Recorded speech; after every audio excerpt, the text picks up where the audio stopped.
سديدا يصلح لكم أعمالكم ويغفر لكم ذنوبكم ومن يطع الله ورسوله فقد فاز فوزا عظيما. قال الله تبارك وتعالى في القرآن المجيد: قل يا أيها الناس إني رسول الله إليكم جميعا الذي له ملك السماوات والأرض لا إله إلا هو يحيي ويميت فآمنوا بالله ورسوله النبي الأمي.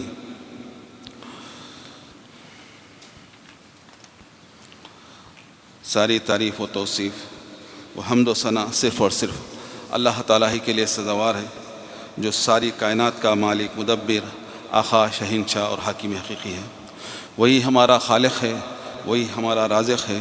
وہی ہمارا مشکل کشا ہے، اور اسی کے قبض قدرت میں ساری چیزیں ہیں.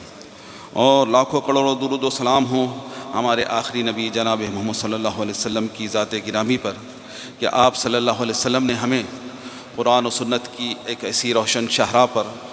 چھوڑ کر گئے ہیں کہ جس کی راتیں بھی دن کی طرح اجالی اور روشن ہیں. اور اس روشن راہ سے وہی لوگ انحراف کرتے ہیں، وہی لوگ منہ موڑتے ہیں جن کے حق میں تباہی اور بربادی مقدر ہوتی ہے. محترم حضرات، گزشتہ جمعہ کا خطبہ کا ترجمہ اگر آپ نے سنا ہے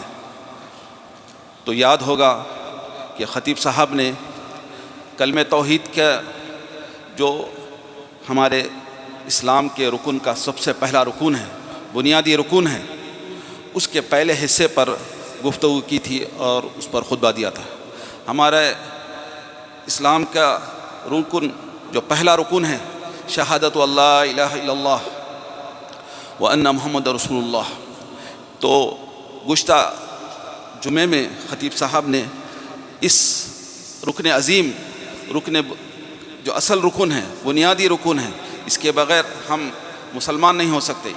اسی کے ذریعے ہم لوگ اسلام میں داخل ہونا چاہتے ہیں تو یہی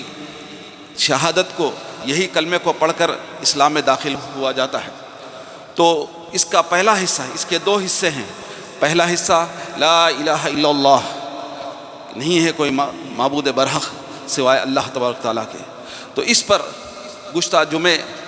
گفتگو ہوئی تھی اور خطبہ دیا گیا تھا، اور اس کے کیا تقاضے ہیں، اور لا الہ الا اللہ کے کیا تقاضے ہیں، کیا شروط ہیں، اور توحید کی کتنی قسمیں ہیں، وہ تمام چیزوں کو گزشتہ جمعہ کے خطبے میں بیان کیا گیا تھا. آج خطیب صاحب نے اس رکن عظیم کے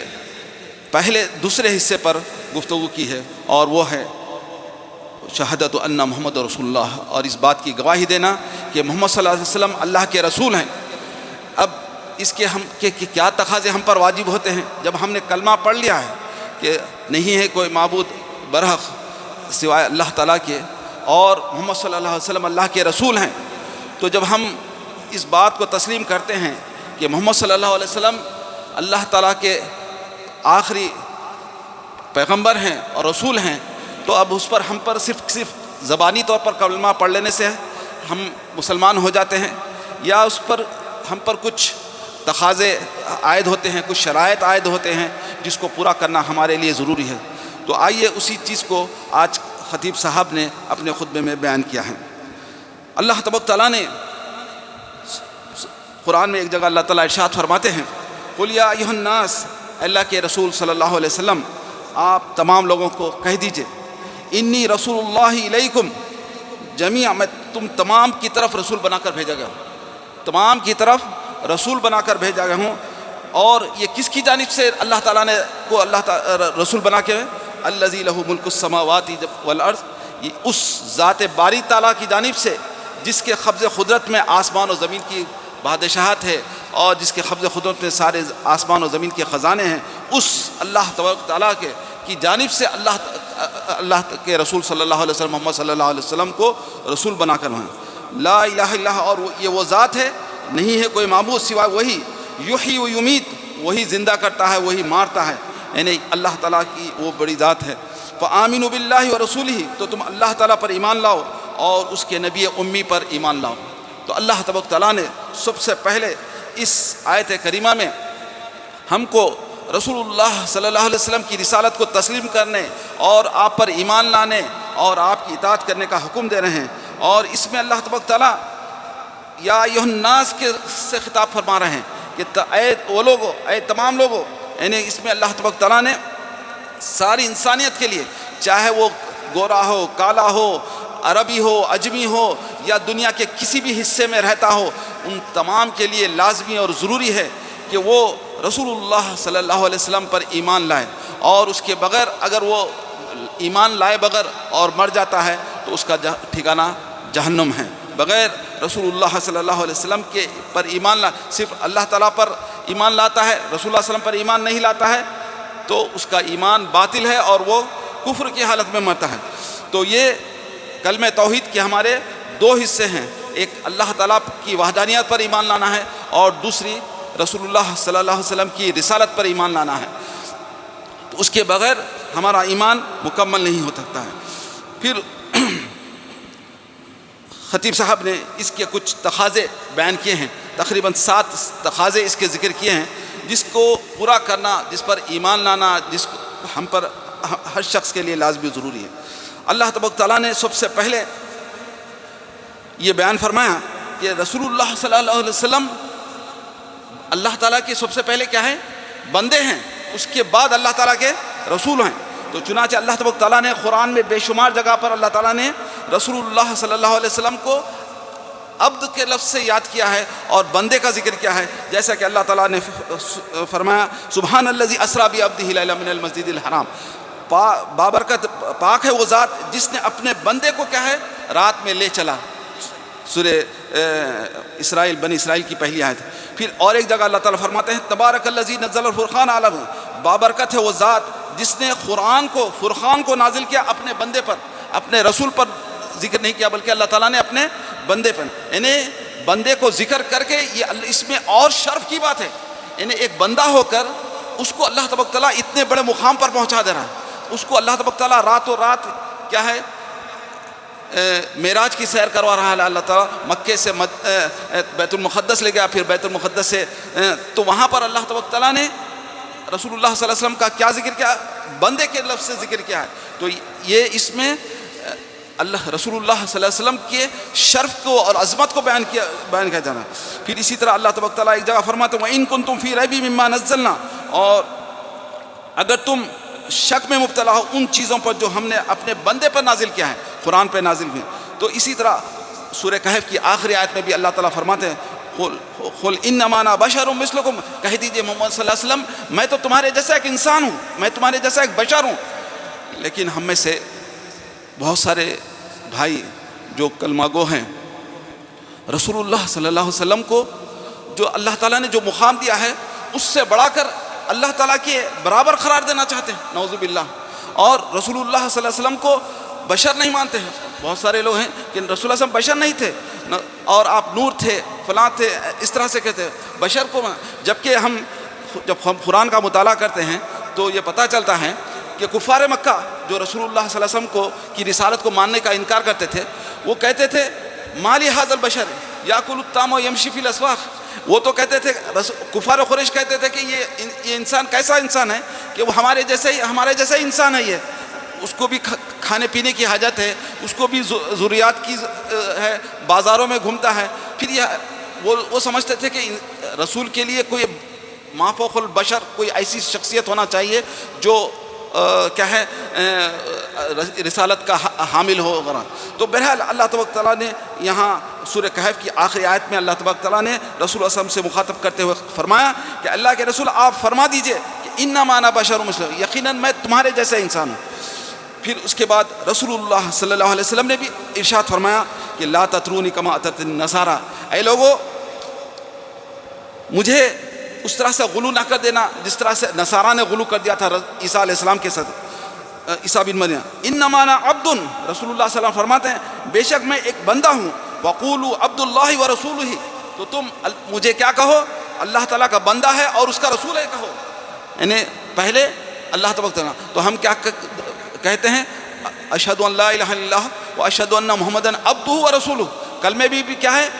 ہم گواہی اس بات کی دیتے ہیں کہ اللہ تعالیٰ کہ محمد صلی اللہ علیہ وسلم اس کے بندے ہیں اور اس کے رسول ہیں، سب سے پہلے اس بات کی گواہی دیتے ہیں کہ رسول اللہ صلی اللہ علیہ وسلم کیا ہے؟ اللہ تعالیٰ کے۔ تو یہ تمام چیزیں، یہ آیتیں اور یہ حدیثیں، یہ اس بات کی دلالت کرتی ہیں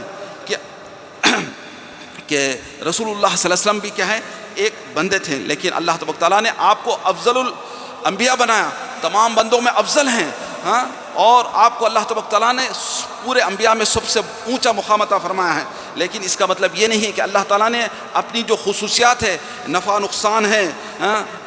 ہم اللہ تعالیٰ، کیا ہم اللہ کے رسول صاحب سے دعا مانگ سکتے ہیں؟ کیا آپ سے اپنی حاجتیں پوری کروا سکتے ہیں؟ نہیں، مانگنا صرف اور صرف اللہ تعالیٰ سے ہے۔ اپنی حاجتیں پوری کرنا ہے تو صرف اور صرف اللہ تعالیٰ کو پکارنا ہے، نہ رسول اللہ صلی اللہ علیہ وسلم کے نام پر ہم قسم کھا سکتے ہیں، اور نہ یہ عقیدہ رکھ سکتے ہیں کہ ہم کہ رسول اللہ صلی اللہ علیہ وسلم غیب کا علم جانتے تھے، اور نہ کوئی آپ کو نفع نقصان کا اختیار تھا۔ خود اللہ تعالیٰ خود ایک جگہ ارشاد فرماتے ہیں، قل انی لا املک لکم ضرا ولا رشدا، کہہ دیجئے محمد صلی اللہ علیہ وسلم آپ لوگوں سے، سورہ اعراف کی آیت ہے کہ میں تمہارے کوئی نفع نقصان کا کوئی مالک نہیں ہے۔ رسول اللہ صلی اللہ علیہ وسلم کے اختیار میں کیا کچھ تھا؟ نہیں، صرف اور یہ سارے چیزیں کیا ہیں؟ یہ اللہ تعالیٰ کی خصوصیات میں سے ہے۔ نفع نقصان پہنچانا اور دعائیں قبول کرنا، حاجتیں پوری کرنا، رزق دینا، اولاد عطا کرنا، یہ سارے کی چیزیں کیا ہیں؟ صرف اور صرف اللہ تعالیٰ کے اختیار میں ہے، یہ اللہ تعالیٰ کی خصوصیات میں سے ہے۔ یہ خصوصیات یہ اگر ہم رسول اللہ صلی اللہ علیہ وسلم کے ساتھ ہم متصف کر دیں تو ہم کیا ہیں؟ شرک کرنے والوں میں سے ہو جائیں گے، اور اس کو شرک اللہ تعالیٰ معاف نہیں فرماتے۔ دوسری بات یہ اس کے بیان کی ہے کہ رسول اللہ صلی اللہ علیہ وسلم خاتم النبیین ہیں۔ رسول اللہ صلی اللہ علیہ وسلم خاتم النبیین ہیں، آخری نبی ہیں، آپ کے بعد کوئی نبی آنے والا نہیں ہے۔ ہاں، جیسا کہ ایک حدیث میں رسول اللہ صلی اللہ علیہ وسلم نے فرمایا، لا تقوم الساعة حتى يخرجون 30 كذابا، قیامت قائم نہیں ہوگی یہاں تک کہ 30 جھوٹ کذابین پیدا ہوں گے، 30 جھوٹے ایسے پیدا ہوں گے، کلہم یزعم انہ نبی، ان میں سے ہر ایک یہ دعویٰ کرے گا کہ وہ نبی ہے، حالانکہ میں خاتم النبیین ہیں، خاتم النبیون ہوں، لا نبی آبادی۔ رسول اللہ صلی اللہ علیہ وسلم فرمایا میرے بعد کوئی نبی نہیں۔ تو نبوت کا دعویٰ کرنے والے بہت سارے پیدا ہوئے شروع اسلام سے لے کر، حتیٰ کہ رسول اللہ صلی اللہ علیہ وسلم کے زمانے میں بھی کیا ہے، ایک مسلمہ کذاب پیدا ہو گیا تھا جو نبوت کا دعویٰ کر رہا، اور اس کا سلسلہ اب تک چلے آ رہا ہے۔ آج بھی کچھ لوگ ہیں جو دعویٰ کرتے ہیں، تو یہ سارے کے سارے کیا ہے، جن کے بارے میں رسول اللہ فرمایا یہ جھوٹے ہیں، یہ جھوٹے ہیں جو نبوت کا دعویٰ کریں۔ رسول اللہ صلی اللہ علیہ وسلم کے بعد کوئی نبی آنے والا نہیں ہے، اور رسول اللہ صلی اللہ علیہ وسلم نے اپنے 5 ناموں کا ذکر کیا ہے۔ ایک حدیث میں رسول اللہ صلی اللہ علیہ وسلم نے رسول اللہ صلی اللہ علیہ وسلم کے 5 نام ذکر کیے ہیں، اس میں سے ایک کیا ہے، رسول اللہ صلی اللہ علیہ وسلم کے کیا کیا نام ہیں؟ ایک پہلے احمد ہے، دوسرا محمد ہے، اور تیسرا نام حاشر ہے۔ حاشر کے معنی جمع کرنے والا، یعنی حشر کا معنی، وَأَنَا الْمَاحِي، اور چوتھا نام رسول اللہ صلی اللہ علیہ وسلم نے خود آپ نے ذکر کیا حدیث میں، ماہی یعنی مٹانے والا، برائیوں کو مٹانے والا، اور 5واں نام رسول اللہ صلی اللہ علیہ وسلم نے ذکر انا عاقب، میں عاقب بھی ہوں۔ عاقب کے معنی لا یعقبہ نبی، اس کے بعد کوئی نبی آنے والا نہیں ہے، یعنی یعنی اس کے بعد آپ کے بعد کوئی نبی آنے والا ہے۔ تو یہ رسول اللہ صلی اللہ علیہ وسلم کے 5 نام ہیں، ہم بھی رکھتے ہیں، لوگوں کے نام رہتے ہیں، یعنی اب حاشر تو بہت کم رہا، حاشر اور ماہی تو بہت کم دیکھنے میں آتا ہے، لیکن احمد، محمد، عاقب یہ نام کیا ہے، ہم بھی رکھتے ہیں، یہ رسول اللہ صلی اللہ علیہ وسلم کے نام ہیں، جس کو رسول اللہ صلی اللہ علیہ وسلم نے اس کو خود ذکر کیا ہے۔ اس حدیث کو جبیر بن مطعم رضی اللہ تعالیٰ نے بخاری مسلم میں روایت کیا ہے۔ تیسرا تقاضا یہ ہے کہ رسول اللہ صلی اللہ علیہ وسلم جو بھی آپ ہم کو خبر دے رہے ہیں، جو بھی بتلا رہے ہیں، وہ اس کی تصدیق کرنا ضروری ہے۔ آپ رسول اللہ صلی اللہ علیہ وسلم نے جو بھی فرمایا ہے احادیث میں، قرآن تو اللہ تعالیٰ کا نازل کردہ کلام ہے، یہ تو قرآن ہے، اس کو ماننا ہی ماننا۔ اس کے بعد دوسری چیز، دوسری وحی کی دوسری قسم کیا ہے، حدیث ہے، اس کو بھی ماننا ہم پر لازمی اور ضروری ہے، اس کے بغیر ہمارا ایمان مکمل ہے، کیونکہ رسول اللہ صلی اللہ علیہ وسلم جو بھی فرماتے ہیں وہ آپ اپنے نفس سے نہیں فرماتے، جیسا کہ اللہ تعالیٰ خود فرماتے ہیں وما ينطق عن الهوى ان هو الا وحی یوحی، کہ رسول اللہ صلی اللہ علیہ وسلم جو بھی فرماتے ہیں، جو بھی آپ ارشاد فرماتے ہیں، قرآن کے علاوہ بھی جو بھی فرماتے ہیں، آپ اپنی نفس سے نہیں فرماتے ہیں، اپنے دل سے نہیں فرماتے ہیں، ان ہوا، مگر صرف وہ وہی ہوتی ہے جو وہی کی جاتی ہے۔ چنانچہ عبداللہ بن عمر رضی اللہ تعالیٰ کے بارے میں آتا ہے کہ وہ جب بھی رسول اللہ صلی اللہ علیہ وسلم کچھ بھی فرماتے، آپ کے زبان مبارک سے ایک لفظ بھی جب بھی نکلتا تو آپ اس کو نوٹ کرتے چلے آتے تھے۔ تو بعض لوگوں نے ان سے کہا کہ عبداللہ بن عمر تم ہر چیز مت لکھ لیا کرو، کیونکہ رسول اللہ صلی اللہ علیہ وسلم کبھی خوشی میں رہتے، کبھی غم میں رہتے، کبھی غصے میں رہتے، ہو سکتا ہے کوئی۔ تو عبداللہ بن عمر رضی اللہ تعالیٰ نے فرمایا، نے یہ بات رسول اللہ صلی اللہ علیہ وسلم سے ذکر کیا کہ اللہ کے رسول میں آپ کی ہر بات کو نوٹ کر لیا کرتا تھا، لیکن کچھ لوگوں نے مجھے منع کیا ہے کہ میں ایسا، تو رسول اللہ صلی اللہ علیہ وسلم نے فرمایا تم میری ہر بات کو نوٹ کیا کرو، کیونکہ میں جو کو بھی کہتا ہوں وہ غلط نہیں کہتا ہوں، بلکہ کیونکہ آپ کا ہر بات، ہر لفظ نمونہ ہے ہمارے لیے. یعنی رسول اللہ صلی اللہ علیہ وسلم چاہے آپ کسی بھی حالت میں ہوں، ہاں رسول اللہ صلی اللہ علیہ وسلم کوئی ایسی بات نہیں فرماتے ہیں جو شریعت کے خلاف بات ہو، جو غلط بات ہو، آپ ہرگز نہیں فرماتے. تو رسول اللہ صلی اللہ علیہ وسلم نے فرمایا الا انی اوتیت الکتاب و مثلہ، مجھے قرآن اور اس جیسی ایک دوسری چیز بھی دی گئی ہے. وحی کی دو قسمیں ہیں، وحی کی دو قسمیں ہیں، ایک وحی جلی ہے، ایک وحی خفی ہے. وحی جلی کے معنی ہیں یعنی جس کو واضح طور پر ان قرآن کو کہا جاتا ہے، اور وہ وحی خفی جو سنت، جو احادیث ہیں، اس کو وحی خفی کہا جاتا ہے. رسول اللہ صلی اللہ علیہ وسلم کی جتنی بھی احادیث مبارکہ ہیں یہ ساری کی ساری کیا ہے، اللہ تعالیٰ نے اس کو وحی کیا ہے. رسول اللہ صلی اللہ علیہ وسلم نے اس کو ایک بھی اپنی طرف سے نہیں فرمایا. جیسے احادیث میں نماز کے مسائل ہیں، نمازوں کی تعداد ہے، نماز کی دعائیں ہیں، حج کے مسائل ہے، حج کے کا طریقہ ہے، روزے کے ہے، زکوٰۃ کا طریقہ ہے، اور بے شمار اخلاق کے تعلق سے ہے، اور تجارت کے تعلق سے ہے، اور بے شمار کوئی موضوع ایسا نہیں ہے جو احادیث میں موجود نہ ہو. ساری کی ساری باتیں جو احادیث میں ذکر کی گئی ہیں وہ ساری کی ساری رسول اللہ صلی اللہ علیہ وسلم نے جو فرمایا ہے یہ آپ کی طرف وحی کی گئی ہے. رسول اللہ صلی اللہ علیہ وسلم اپنی طرف سے ہاں نماز کی اتنی تعداد مقرر کر لو، یہ اس میں یہ دعا پڑھ لو، یہ کر لو، ایسا نہیں فرمایا. یہ بھی ساری کی ساری چیزیں رسول اللہ صلی اللہ علیہ وسلم کو وحی کی گئی ہے. تو اس وحی کے نتیجے میں رسول اللہ صلی اللہ علیہ وسلم نے تمام صحابہ کو بیان فرمایا، اور اسی کے مطابق ان ہوا الا وحی، کیونکہ اس سے یہ بات معلوم ہوتا ہے کہ قرآن کیا ہے، وحی ہے. قرآن کیا ہے، وحی ہے، مگر اس کے قرآن کے الفاظ کیا ہے، اللہ تعالیٰ کے الفاظ ہے. قرآن اللہ تعالیٰ کا کلام ہے، اور اس کے معنی بھی کیا ہے، اللہ تعالیٰ کی طرف. اور احادیث الفاظ رسول اللہ صلی اللہ علیہ وسلم کے الفاظ رسول اللہ صلی اللہ علیہ وسلم، لیکن معنی کیا ہے، اللہ تعالیٰ کی جانب سے ہے. اس کا مفہوم رسول اللہ صلی اللہ علیہ وسلم نے اس کو اپنی طرف سے بیان کیا. تو اس کا مطلب یہ ہوا کہ ہم کو ایک اسی طرح وہی مطلوع، ایک وہی غیر مطلوع کہا جاتا ہے. وہی مطلوع مانے وہ وہی جس کی تلاوت کی جاتی ہے، ہم قرآن کو تلاوت کرتے ہیں، ہاں. اور ایک وہی غیر مطلوع جس کو ہم تلاوت نہیں کرتے ہیں، یعنی قرآن کی تلاوت کرنے کے لیے کہ اجر بتلایا گیا، ایک حرف پڑھیں گے تو ایسا، لیکن حدیث کی کیا بھی پڑھنا اس کا، لیکن اس کی وہ فضیلت، اس کا وہ اجر ذکر نہیں کیا گیا. پھر چوتھی چیز ہم کو اللہ اور اللہ کی رسول صلی اللہ علیہ وسلم کی اطاعت کرنا. آپ کا کہ جب ہم نے آپ کا کلمہ پڑھا ہے، آپ کو اپنا پیغمبر اور رسول مان لیا ہے، تو آپ ہم پر دوسری چیز، یہ چیز ہم پر لازمی اور ضروری ہو جاتی ہے کہ آپ کی ہر بات کو مانا جائے، ہر بات کو بلا چوچرا آپ کی اطاعت کرنا ہم پر لازمی اور ضروری ہے. اور اللہ کے رسول کی اطاعت کرنا گویا کہ اللہ تعالیٰ کی اطاعت کرنا ہے، جیسا کہ اللہ تعالیٰ کے خود فرماتے ہیں من یطیع الرسول فقد اطاع اللہ. جو رسول اللہ صلی اللہ علیہ وسلم کی اطاعت کرتا ہے گویا کہ وہ اللہ تعالیٰ کی اطاعت کرتا ہے، کیونکہ رسول اللہ صلی اللہ علیہ وسلم جو بھی فرماتے ہیں وہ اللہ تعالیٰ کے حکم سے فرماتے ہیں اپنی طرح. تو اس کا مطلب یہ ہوا کہ رسول اللہ صلی اللہ علیہ وسلم کی اطاعت گویا کیا ہے، اللہ تعالیٰ کی اطاعت ہے. یہ تمام چیزیں کیا ہے، بہت ہی اہم چیزیں ہیں، اس پر غور کیجیے اور اس کو ذہن میں نشین رکھیے. پھر پانچویں چیز بیان کی گئی ہے کہ ہم کو ان تمام چیزوں سے کیا ہے اجتناب کرنا چاہیے، بچنا چاہیے جن چیزوں سے بھی رسول اللہ صلی اللہ علیہ وسلم نے منع فرمایا. اللہ تعالیٰ خود فرماتے ہیں سورہ ذاریات میں وما آتاکم الرسول فخذوہ وما نہاکم عنہ فانتہوا. رسول اللہ صلی اللہ علیہ وسلم جو بھی دیں، جس چیز کا بھی حکم دے اس کو لے لو اور اس پر عمل کرو، اس پر اطاعت کرو. اور جن چیزوں سے منع فرما دے رسول اللہ صلی اللہ علیہ وسلم ان سے بچ جاؤ. واتقوا اللہ، اور اللہ تعالیٰ سے ڈرو، بے شک اللہ تبارک تعالیٰ سخت سزا دینے والے ہیں. پھر تیسری چیز ہے کہ رسول اللہ صلی اللہ علیہ وسلم کہ یعنی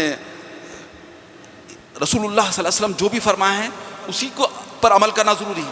ہم کوئی اپنی طرف سے کوئی ایجاد نہیں کر سکتے. ہم اپنی طرف سے یعنی یہ کوئی نہیں کہہ سکتے کہ یہ میرے امام صاحب نے کہا، میرے پیر صاحب نے کہا. جیسا کہ ہم میں سے بہت سارے لوگ کہتے ہیں جب ان کو قرآن حدیث کی بات بتلائی جاتی ہے کہ بھائی رسول اللہ صلی اللہ علیہ وسلم احادیث میں یہ بیان فرمائے ہیں، تو بولتے ہیں ہاں فرمائے ہیں، لیکن ہمارے امام صاحب نے تو یہ کہا. نعوذ باللہ، یہ اتنی بڑی بات کر رہے ہیں کہ اللہ کا عذاب نازل ہو سکتا ہے ان پر. تم اللہ کے رسول، ایک امام کو اور ایک پیر کو کیا ہے رسول اللہ صلی اللہ علیہ وسلم کے برابر لا کے کھڑا کریں، اور وہ رسول اللہ صلی اللہ علیہ وسلم اللہ کی بات فرما رہے ہیں، اپنی طرف سے بھی بات نہیں کہہ رہے ہیں، رسول اللہ صلی اللہ علیہ وسلم جو فرما رہے ہیں اپنی طرف سے فرما رہے ہیں، اور تم کہہ رہے ہیں کہ یہ اللہ کے رسول میرے پیر نے کہا ہے، میرے امام نے کہا۔ یہ کتنی بڑی گستاخی ہے کہ رسول اللہ صلی اللہ علیہ وسلم کے قول کے سامنے، رسول اللہ صلی اللہ علیہ وسلم کے فعل کے سامنے آپ کسی اور کا حوالہ دے رہے ہیں، اس پر تو اللہ تعالیٰ کا عذاب نازل ہو سکتا ہے۔ تو اس لیے ایک حدیث میں رسول اللہ فرماتے ہیں من عمل عملا لیس علیہ امرنا فہو رد، جو کوئی بھی آدمی ایسا عمل کرتا ہے جس پر اللہ ہمارا امر نہ ہو، نہیں رسول اللہ صلی اللہ علیہ وسلم کا حکم اس پر نہ ہو، رسول اللہ صلی اللہ علیہ وسلم کی اس کا ٹھپا نہ ہو، یعنی ایسی بات جس پر یعنی آپ کوئی بھی جس یعنی حکومت کا کوئی کام آتا ہے تو اس وقت جب تک آپ کوئی بھی بول دے سن لیتے ہیں آپ، ارے یہ گورنمنٹ کا حکم ہے، یہ فلاں، جب تک کہ گورنمنٹ کا آپ کیا ہے کہ لیٹر ہیڈ پہ کوئی بات جب تک آپ کو معلوم نہیں ہو جاتی ہے تو اس وقت تک آپ تسلیم نہیں کرتے۔ تو اسی طرح رسول اللہ ہم کوئی بات کو بھی اس وقت تسلیم نہیں کرتے ہیں کہ جس پر رسول اللہ صلی اللہ علیہ وسلم کی سند ہو نہ ہو، ہم اس کو ہرگز تسلیم نہیں کر سکتے۔ جس کو اللہ اور اس کے رسول اللہ نے نہیں فرمایا ہو اس کو ہم ہرگز قبول نہیں سکتے، چاہے عبادات میں ہو، اعمال میں ہو، ہر چیز میں ہم کو یہ دیکھنا چاہیے کہ رسول اللہ صلی اللہ علیہ وسلم اس کو فرمائے ہیں یا نہیں فرمائے۔ احادیث میں ہے نہیں، ورنہ ہماری ساری محنتیں، ساری کوششیں کیا ہے رائے گاہ چلے جائیں گی، اور قیامت کے دن جب پہنچیں گے تو ہم سمجھ رہے تھے دنیا میں تو سمجھ رہے تھے کہ ہم بہت اچھا کام کر رہے تھے، لیکن قیامت کے دن جب پہنچیں گے تو پتہ چلے گا کہ یہ ہماری پوری محنت کیا رائے گاہ گئی۔ کیوں؟ ہم رسول اللہ صلی اللہ علیہ وسلم کے احکام پر عمل نہیں کر رہے تھے، بلکہ لوگوں کے فلاں کے پیر پر، فلاں کے امام کے قولوں پر عمل کر رہے تھے، کوئی فائدہ نہیں ہے۔ پھر ساتویں چیز فرمایا کہ رسول اللہ صلی اللہ علیہ وسلم سے محبت کرنا۔ رسول اللہ صلی اللہ علیہ وسلم سے محبت کرنا یہ ہمارے ایمان کا تقاضا ہے، اور یہ کلمہ توحید اور رسول اللہ صلی اللہ علیہ وسلم کا جو ہم نے کلمہ پڑھا ہے اس کا ایک تقاضا یہ ہے کہ ہم رسول اللہ صلی اللہ علیہ وسلم سے محبت کریں۔ سب سے پہلے زیادہ محبت کس سے کرنا ہے؟ اللہ تعالیٰ سے کرنا ہے، جیسا کہ اللہ تعالیٰ خود فرمایا وَمِنَ النَّاسِ مَن يَتَّخِذُ مِن دُونِ اللَّهِ أَندَادًا، لوگوں میں سے بعض وہ ہیں جو اللہ کو چھوڑ کر دوسروں کو ہمسر ٹھہراتے ہیں، يُحِبُّونَهُمْ كَحُبِّ اللَّهِ، وہ اللہ ان سے ایسا محبت کرتے ہیں جیسا کہ اللہ سے محبت کرنا چاہیے، وَالَّذِينَ آمَنُوا أَشَدُّ حُبًّا لِلَّهِ، لیکن جو حقیقی مومن ہوتا ہے وہ اللہ تعالیٰ سے سب سے زیادہ محبت کرتا ہے۔ تو ہم کیا ہے سب سے زیادہ اللہ کے بعد سب سے زیادہ محبت کس سے کریں؟ ماں باپ سے بھی زیادہ، اولاد سے بھی زیادہ، اپنی جائیداد سے، ہر چیز سے زیادہ کیا ہے محبت ہماری کیا ہے؟ رسول اللہ صلی اللہ علیہ وسلم سے ہونا چاہیے۔ ایک دفعہ جیسا ایک حدیث میں رسول اللہ فرماتے ہیں لا یؤمن احدکم، تم میں سے کوئی اس وقت تک مومن نہیں ہو سکتا حتی اکون احب الیہ، یہاں تک کہ میں اس کے نزدیک زیادہ محبوب نہ ہو جاؤں من والدہ وولدہ والناس اجمعین، اس کے والد سے، اس کی اولاد سے اور تمام لوگوں سے۔ ایک دفعہ عمر رضی اللہ تعالیٰ نے رسول اللہ صلی اللہ علیہ وسلم سے کہا تھا کہ اللہ کے رسول میں آپ سے محبت کرتا ہوں، میں تمام چیزوں سے آپ سے زیادہ محبت کرتا ہوں سوائے میرے نفس سے، یعنی میرا نفس سب سے زیادہ محبوب ہے۔ یعنی وہ لوگ بھی کتنے سیدھے سادے، یعنی منافقت نہیں، جو صحیح بات تھی انہوں نے بیان کر دیا، جو ان کے دل میں بات تھی اس کو بیان کر دیا، یہ نہیں کہ سامنے ظاہر میں جی کر رہے ہیں اور محبت کا اظہار کر رہے ہیں، دل میں کچھ چھپا ہے نہیں۔ صحابہ اکرام کتنے صاف دل کے اور سچے ہوتے تھے، انہوں نے رسول اللہ صلی اللہ علیہ وسلم کو صاف کہہ دیا کہ اللہ کے رسول میں یعنی محبت کرتا ہوں آپ سے لیکن میرے نفس سے زیادہ۔ تو رسول اللہ صلی اللہ علیہ وسلم فرمایا تمہارا ایمان اس وقت تک کامل نہیں ہوگا۔ تو اس کے بعد انہوں نے کہا کہ نہیں اللہ کے رسول میں اب آپ اپنے نفس سے بھی زیادہ آپ سے محبت کرتا ہوں۔ تو رسول اللہ صلی اللہ علیہ وسلم فرمایا الان یا عمر، ہاں اب تمہارا ایمان کامل ہوا بول کے رسول اللہ صلی اللہ علیہ وسلم فرمایا۔ تو اس سے معلوم ہوا کہ ہم اللہ کے بعد سب سے زیادہ محبت کس سے کرنا ہے؟ رسول اللہ صلی اللہ علیہ وسلم۔ محبت کا مطلب یہ ہے کہ نام آیا تو آنکھیں چوم لیں، یہ محبت ہے؟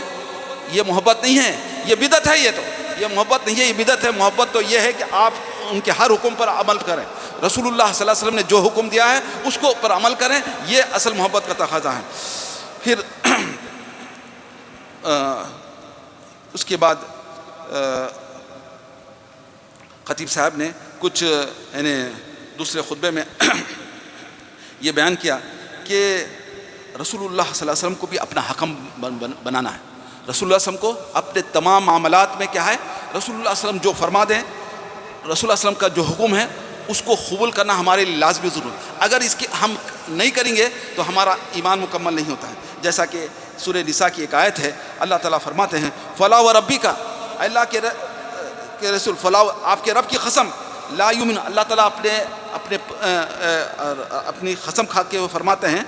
اللہ کے رسول آپ کے پروردگار کی قسم لا یؤمنون، یہ لوگ مومن نہیں ہو سکتے، حتی یحکموک فیما شجر بینہم، یہاں تک کہ یہ لوگ آپ کو اپنا حکم نہ بنا لیں اپنے آپسی اختلافات میں، ثم لا یجدوا فی انفسہم، پھر وہ اپنے دلوں میں کیا ہے کوئی حرج محسوس نہ کریں، مما قضیت، ان چیزوں کے بارے میں جس کے بارے میں آپ نے فیصلہ کر دیا ہے، وہ یسلموا تسلیما، اور اس کو مکمل طور پر تسلیم نہ کرنے۔ ہمارے تمام فیصلے، ہمارے تمام چاہے خاندانی مسائل ہو، وراثت کے مسائل ہو، زمینوں کے مسائل ہو، یہ سب کے سب آج کیا کر رہے ہیں ہم لوگ؟ کافروں کے ججوں میں عدالتوں میں لے کے جا رہے ہیں، کافروں کی عدالتوں میں لے جاتے ہیں، ان کو شریعت معلوم نہیں، قرآن نہیں معلوم، اور ان سے ہم اپنے فیصلے کرواتے ہیں۔ ایسے لوگ اللہ تعالیٰ ایسے لوگوں کے کیا بارے میں سورہ ایک جگہ فرماتے ہیں، تین آیتیں فرما، وَمَن لَّمْ يَحْكُم بِمَا أَنزَلَ اللَّهُ فَأُولَٰئِكَ هُمُ الْكَافِرُونَ، جو لوگ اللہ اور اس کے وَمَن لَّمْ يَحْكُم بِمَا، جو لوگ فیصلہ نہیں کرتے ہیں جس پر اللہ تعالیٰ، جو اللہ تعالیٰ نے نازل کیا اس کے مطابق فیصلہ نہیں کرتے، وہ کافر ہیں، اور جو اللہ نے نازل کیا ہے اس کے مطابق فیصلہ نہیں کرتے وہ ظالم ہیں، اور جو اللہ تعالیٰ نے نازل کیا ہے جو احکامات اس کے مطابق فیصلہ نہیں کرتے ہیں وہ فاسق ہیں۔ تین آیتیں اللہ تعالیٰ نے فرمایا ایک ہی جگہ پہ، وہ لوگ کافر ہیں، فاسق ہیں، ظالم ہیں، جو اپنے فیصلوں کو کیا ہے اپنے کہاں لے جاتے ہیں؟ کافروں کی عدالت میں لے جاتے ہیں، اور وہ ان سے فیصلہ لیتے ہیں، اور وہ لوگ کیا ہے اپنے حساب سے فیصلہ کریں گے، ظاہر بات ہے وہ قرآن حدیث کو سامنے رکھ کر کرتے ہیں۔ تو آج ہمارے یعنی کتنے اختلافات ہیں، زمینوں کے اختلافات ہیں، اور خاندانی وراثت کے اختلافات ہیں، وہ سارے میاں بیوی کے جھگڑے ہیں، طلاق کے مسائل ہیں، وہ سارے کے سارے کہاں لے کے جا رہے ہیں ہم لوگ؟ کافروں کی عدالت میں لے جا رہے ہیں۔ تو ایسے لوگوں کے بارے میں تو اللہ تعالیٰ کیا فرماتے ہیں؟ کیونکہ ہم کو اللہ اور اس کے رسول کا حکم منظور نہیں ہے، قرآن حدیث کا حکم، اس کے مطابق ہم فیصلہ نہیں کروانا چاہتے ہیں، ہم وہاں کروانا چاہتے ہیں، تو ایسے لوگوں کے بارے میں شدید وہی، ان کے بارے میں اللہ تعالیٰ کافر فرماتا ہے، فاسق کہتا ہے، ظالم کہتا ہے۔ اللہ تعالیٰ لوگوں کو نہیں، پھر اللہ رسول اللہ صلی اللہ علیہ وسلم فرماتے ہیں، کیونکہ ہم نے یہ دعا پڑھتے ہیں صبح شام تین کہ رضیت باللہ ربا وبالاسلام دینا محمد صلی اللہ علیہ وسلم نبیہ، تو جو یہ صبح شام کے اذکار میں سے آتے ہیں کہ جو صبح میں 3 دفعہ اور شام میں 3 دفعہ پڑھتا ہے تو حدیث میں آتا ہے الا کان حقا علی اللہ ان یرضیہ یوم القیامہ، اس اللہ تعالیٰ پر واجب ہو جاتا ہے کہ وہ اس بندے سے راضی ہو جائے قیامت کے دن۔ تو جب ہم راضی یہ کلمہ پڑھتے ہیں تو راضی ہونے کا مطلب یہ میں رضیت باللہ ربا، میں اللہ سے راضی ہو گیا رب ہونے کی حیثیت سے، وہ بالاسلامی دینا، اور اسلام کو دین کے اعتبار سے، اور محمد صلی اللہ علیہ وسلم کو رسول کو ماننے کے اعتبار سے۔ تو جب آپ رسول اللہ علیہ وسلم کو راضی ہو گئے ہیں دین کے اعتبار سے، محمد نبی کے اعتبار سے، تو آپ کے ان کے احکامات پر بھی ماننا آپ کے لیے لازمی ضروری ہو جاتا ہے۔ پھر اسی طرح ہم پر ضروری ہے کہ رسول اللہ صلی اللہ علیہ وسلم کا دفاع کریں۔ رسول اللہ صلی اللہ علیہ وسلم سے ہم دیکھتے ہیں کہ آج دنیا میں شروع سے ہی رسول اللہ صلی اللہ علیہ وسلم کی مخالفت کی جاتی ہے۔ رسول اللہ صلی اللہ علیہ وسلم پر جب رسول اللہ صلی اللہ علیہ وسلم زندہ تھے تو رسول اللہ صلی اللہ علیہ وسلم پر کیا حملے کیا جاتا ہے، مکے میں کفار قریش آپ پر حملے کرتے تھے، رسول اللہ صلی اللہ علیہ وسلم نماز پڑھا کرتے تھے، آپ کر کیا ہے رسی باندھی جاتی تھی، کھینچنے چاہتا، اور رسول اللہ صلی اللہ علیہ وسلم پر گندگی لا کر پھینک دی جاتی تھی، لیکن اس کا دفاع کرنا اور یہ ہم پر لازمی ہو، ایمان کا تقاضا ہے۔ اگر ہم کچھ بھی نہ کریں تو یہ ہمارے سمجھیے کہ ہمارے ایمان میں۔ تو چنانچہ ایک دفعہ پوچھا گیا کہ انہیں بہادر کون ہیں، انہیں علی رضی اللہ عنہ نے کہا اے لوگوں تم میں سے بہادر کون ہے؟ تو علی رضی اللہ نے کہا اللہ کے ابو بکر سے کہا ابو بکر رضی اللہ عنہ آپ سب سے زیادہ بہادر ہیں۔ تو ابو بکر رضی اللہ نے کہا میں نے تو کسی سے کیا مبارزت نہیں کی، کسی سے مقابلہ نہیں کیا، کسی سے لڑائی جھگڑا کیا، اس کے اوپر غلبہ حاصل کیا۔ تو ابو بکر رضی اللہ عنہ تو بہت ہی ایک نرم آدمی تھے، اور یہ وہ اس طرح سے۔ تو علی رضی اللہ عنہ نے کہا کہ مجھے یاد ہے کہ جب آپ مکے میں رسول اللہ صلی اللہ علیہ وسلم کو پر کیا ہے حملہ کیا گیا تھا تو کوئی آگے بڑھا نہیں تھا، رسول اللہ صلی اللہ علیہ وسلم کا دفاع کرنے کے لیے، آپ کو ہٹانے کے لیے کوئی آگے نہیں بڑھا تھا سوائے ابو بکر رضی اللہ تعالیٰ تھے۔ تو انہوں نے کہا تھا اتقتلون رجلا ان یقول ربی اللہ، اے لوگوں تم کو کیا ہو گیا ہے، کیا تم ایسے آدمی کو قتل کرنا چاہتے ہو جو یہ کہتا ہے کہ میرا پروردگار اللہ ہے، پروردگار اللہ ہے، اس کو قتل کرنا چاہتے؟ تو ایک فرعون کے خاندان کا بھی ایک آدمی ایمان لایا تھا، تو اس نے بھی کیا ہے موسیٰ علیہ السلام کا دفاع کر رہا تھا، لیکن وہ اپنے ایمان کو چھپا کر ان سے دفاع کر رہا تھا۔ اس کو لوگوں کو معلوم نہیں تھا کہ یہ بھی ایمان موسیٰ علیہ السلام پر ایمان لا لیا ہے، لیکن ابو بکر رضی اللہ عنہ کا تو کیا ہے علی الاعلان ایمان لا کر لوگوں کیا کی طرف سے کیا دفاع کر رہے تھے، کسی کو ادھر سے مار رہے تھے، کسی سے اس کو مار رہے تھے، اس طرح سے ابو بکر رضی اللہ تعالیٰ نے رسول اللہ صلی اللہ علیہ وسلم کا دفاع کیا تھا۔ تو یہ دفاع کرنا کیا ہے، یہ ہم پر لازمی اور ضروری ہے۔ اللہ تعالیٰ نے آپ کو جتنی صلاحیت دی ہے، چاہے آپ زبان سے ہو یا آپ کو قلم کی صلاحیت دی ہو، آپ کو اگر مال کی صلاحیت دی ہو، جو صلاحیتیں بھی آپ کو اللہ تعالیٰ نے دیا ہے، اس صلاحیتوں کو استعمال کرتے ہوئے رسول اللہ صلی اللہ علیہ وسلم کا دفاع کرنا یہ ہم پر لازمی اور ضروری ہے۔ اور آج آخری بات جو خطیب صاحب نے بیان کی ہے اس سلسلے میں وہ یہ ہے کہ ہم رسول اللہ صلی اللہ علیہ وسلم سے محبت کریں، کثرت سے محبت کریں، جیسا کہ وہ ایک آیت تلاوت کی ہے، قل ان کنتم تحبون اللہ فاتبعونی یحببکم اللہ۔ اگر تم اللہ کی محبت کو چاہتے ہو، اللہ آپ سے محبت کرنا آپ کو مطلوب ہے کہ اللہ آپ سے محبت کرے، آپ کو چاہے، جب اللہ تعالیٰ آپ سے محبت کرنے لگے گا تو آپ کے سارے کام کیا ہے درست ہو سکتے ہیں۔ تو اس کے لیے کیا کرنا پڑے گا، فاتبعونی، اللہ تعالیٰ خود حکم دیتے ہیں کہ تم میری اتباع کرو۔ رسول اللہ صلی اللہ علیہ وسلم کیا حکم دیتے ہیں کہ تم میری اتباع کرو، یحببکم اللہ، اللہ تعالیٰ تمہاری ماں، یعنی رسول اللہ صلی اللہ علیہ وسلم کی اتباع کرنے کے نتیجے میں اللہ کی محبت ہم کو خود بخود حاصل ہو جائے گی اور ہمارے گناہ معاف ہو جائیں گے، اور اللہ تعالیٰ بخشنے والا اور رحم فرمانے ہے۔ اور آخری بات یہ بھی ہے کہ ہم رسول اللہ صلی اللہ علیہ وسلم پر کیا ہے کثرت سے آپ کی محبت کا تقاضا اور آپ کے پر ایمان کا تقاضا یہ ہے کہ ہم رسول اللہ صلی اللہ علیہ وسلم پر کثرت سے درود شریف بھیجا کریں جتنا ہو سکے، کیونکہ یہ سارے غموں کا بھی علاج ہے اور اس سے اللہ تعالیٰ کی مغفرت حاصل ہوتی ہے اس سے۔ جیسا کہ ایک صحابی نے رسول اللہ صلی اللہ علیہ وسلم سے کہا کہ اللہ کے رسول، میں اپنے ذکر کا کتنا حصہ آپ درود میں لگاؤں؟ تو رسول اللہ صلی اللہ علیہ وسلم فرمایا جتنا کر سکتے ہو، 1 سلوس۔ انہوں نے فرمایا اگر تم اور زیادہ کرتے تو اور، پھر انہوں نے 2 سلوس، تو انہوں نے کہا پورا میں اپنا کیا ہے اللہ آپ پر درود بھیجنے میں اپنا وقت لگاتا ہوں۔ تو اس نے فرمایا، اس پر رسول اللہ صلی اللہ علیہ وسلم اذن یکفی ہمک و یغفر ذنبک، رسول اللہ صلی اللہ علیہ وسلم فرمایا اللہ تعالیٰ تمہارے غموں کے لیے کافی ہو جائے گا اور تمہارے گناہوں کو معاف۔ یعنی غموں کا تعلق کہاں سے ہے؟ دنیا سے ہے۔ غم کہاں ہوتے ہیں؟ صرف دنیا میں ہیں، آخرت میں تو غم کا کوئی سوال نہیں ہے۔ اور مغفرت کا تعلق آخرت سے ہے، ہمارے کو مغفرت کہاں چاہیے؟ آخرت میں۔ تو اللہ نے دنیا اور آخرت میں ہمارے لیے کامیابی اور کامرانی اسی میں ہے۔ آپ رسول اللہ صلی اللہ علیہ وسلم سے محبت کرنے، آپ پر عمل کرنے اور آپ کا دفاع کرنے اور آپ پر زیادہ کثرت سے درود پڑھنے میں ہی ہماری دنیا اور آخرت کامیابی ہے۔ اللہ تعالیٰ سے دعا ہے کہ اللہ تعالیٰ ہمیں نیک توفیق عطا فرمائے اور جو کچھ کہا گیا اور سنا گیا ہے کہنے اور سننے والے کو عمل کرنے کی توفیق عطا فرمائے۔ آمین یا رب العالمین۔ سبحان ربک رب العزت عما یصفون، سلام علیکم۔